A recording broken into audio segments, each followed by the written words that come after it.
आपणक घर सामने जलुवा street light पाई सरकार नुह बरं आपण को देवाक पड़िबो टैक्स। या सहित लैट्रिन टैक्स भी देवाक पड़िबो।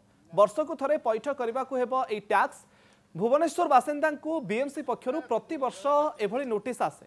नोटिस को नहीं अनेक चिंतार पड़ जाइछन्ते। निज घर पाइखाना शौच कले कहीं टैक्स देबु बोली अनेक बीएमसी को प्रश्न भी करिछन्ते। बीएमसी पक्षरु एने कैमेरा सामने कहीं प्रतिक्रिया देई नाहांती। किछि कर्मचारी कहवा कथा घर सामने होउथुबा सफाई कार्य पई लैट्रिन टैक्स निया जाउछि।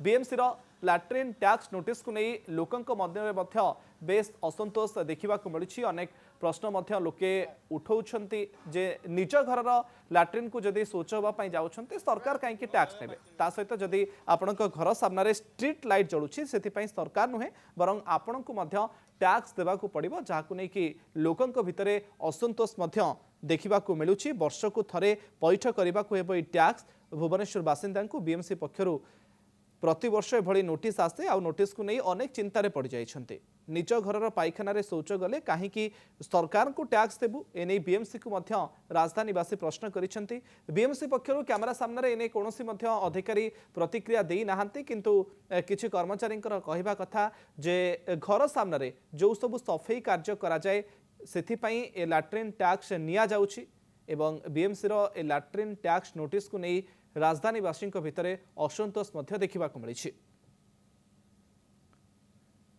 बीएमसी पक्षरु जो चिठी करा जाइछि जे वर्ष को थरे पैठ करने को पड़िबो ए टैक्स। आपणक घर सामने जलुवा स्ट्रीट लाइट पई सरकार नुहे आपण को टैक्स देवाक पड़िबो। ता सहित आपण लैट्रिन टैक्स आपण को देवाक पड़िबो। वर्ष को थरे ए टैक्स आपण पैठ करेंगे।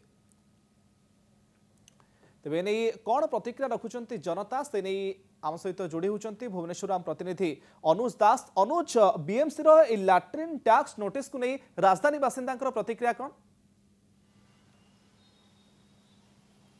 निश्चय मुकेश आम से कथा कहूँ जो कथा हुए तो साधारण लोक जान नथिबे। आम आपन किसी चित्र देखौछु एबे गोटे बिल्डिंग देखौछु। ए बिल्डिंग रे जो लोक माने रहउचंती एमान को टैक्स दवा पई कहैछि। टैक्स देबे पुनी लैट्रिन टैक्स देबे। लैट्रिन टैक्स तांको कहवा कथा कि आमे जो घरे रहउछु से जगार आमे रहउछु अनेक वर्ष रहउछु आमे ता पे लैट्रिन टैक्स देबु।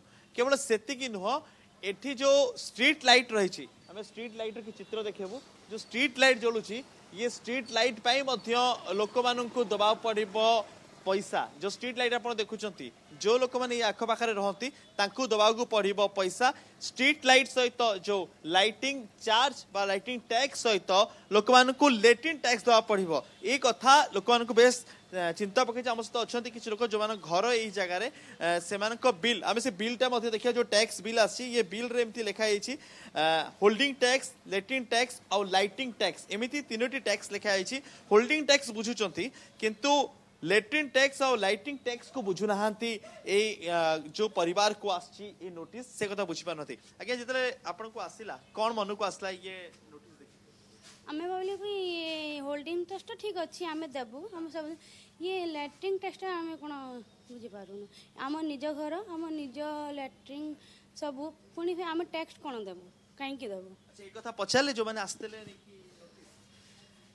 सब एक कथा पछाले जो माने आस्ते ना से कहले हमको ऑफिसर बीएमसी ऑफिसर पठैछन्ती कहिया पे आ आमे एटा जाननु आपण फोन करी कथा ही परंतु एती कहि कि नोटिसटा देई गले। आमे जे बीएमसी के पछाले से माने को लैट्रिन टैक्स माने जो रास्ता रे जो ओळोचन्ती ता टैक्स ना एटा तो लैट्रिन टैक्स लेखछन रास्ता रे जे ओळोचन्ती आज तो हम दुकानी हम घर टैक्स कहिसन्ती ना एटा घर पे दैछन जे रास्ता रे आज ओळोचन्ती आज बीएमसी वाला पर दुकानी वाला कहिसन्ती पर मंथ 1000 टका आउ वर्ष को आप 12,000 टका यूजर फी से अलगा ना ना आज भी आम जो अच्छा रेंट वाला से समस्त 1,000 टका लाखे कन्फ्यूज लैट्रिन टैक्स कौन कन्फ्यूज तापर आ गोटे कथा रहा मेन टॉपिक रहा लाइटिंग टैक्सटा कौन से तो गवर्नमेंट चलाउछि गवर्नमेंट से दबा जो स्ट्रीट लाइट टैक्स तो आम तो लाइटिंग टैक्स तो आम तो दौचु आम तो मासक बिल भी दौचु आमर जी यूनिट उठू 8,000 20,000 नहीं सरकार को यही पचारे पचारे आप लाइटिंग टैक्सटा कौन लैट्रिन टैक्सटा कौन बुझना होल्डिंग टैक्स ठीक अच्छी एटा आप 2022 रु 2024 जाए 1,10,000 टका से मे भी आम देपारू कि न देपारू लेकिन आप जो लाइट टैक्सटा जोटा आसी এটা কম ପାଇଁ ଆସିଛି ଆଜ୍ଞା ଲାଇଟିଂ ଯୋଉ ଷ୍ଟ୍ରିଟ୍ ଲାଇଟ୍ ହେଉଛି ତା ପାଇଁ ପଇସା ଦେବେ ଆପଣ? ନାଇଁ ନିଶ୍ଚିତ ଆମେ କାହିଁକି ଦେବୁ କହୁନାହାନ୍ତି ଆମକୁ କିଛି ସେଥିରେ ସପୋର୍ଟ ମିଳୁନି ସେ ପବ୍ଲିକ ପାଇଁ ଲଗେଇଛନ୍ତି ସେ ପାର୍କରେ ଲଗେଇ ଦେଇଛନ୍ତି ଗୋଟେ ଲାଇଟ୍ ପାଇଁ ଆମେ କ'ଣ ପାଇଁ ଏସବୁ ପଇସା ଦେବୁ ତାପରେ ଆମେ କେମିତି ଲୋକ ବଞ୍ଚିବ ଯଦି ଏମିତି ଆକ୍ସନ୍ ନେବ ସରକାର ଆମେ କେମିତି କ'ଣ କରିବୁ ନିଜ ପାଇଖାନାରେ ଝାଡ଼ା ବସିବାକୁ ଗଲେ ପଇସା ଟ୍ୟାକ୍ସ ଦେବାକୁ ପଡ଼ିବ ଏ ସମ୍ପୂର୍ଣ୍ଣ ଭୁଲ ହେଉଛି ସରକାରକୁ ବୁଝିବା ଦରକାର ଆମେ କ'ଣ ଚାହୁଁଛୁ ଆମେ କେମିତି ବଞ୍ଚିବୁ ଆଗକୁ ଚାଲିକି ବୋଧେ ମୁଁ ଭାବୁଛି ସରକାର କହିବ ନିଶ୍ୱାସ ନେବା ପାଇଁ ବି ପଇସା ଦେବାକୁ ପଡ଼ିବ ये साधारण लोकंकर चिंता कि निश्वास दवा को टैक्स दवा पड़ियो कि कारण जो चिट्ठी जो नोटिस आसी निहाती भाବରେ এই ଚିଠି को नहीं वर्तमान समय लोक चिंतार भी आ असंतोष नहीं प्रतिक्रिया रखुले बहुत बहुत धन्यवाद अनुज आपनकर सूचना पाई।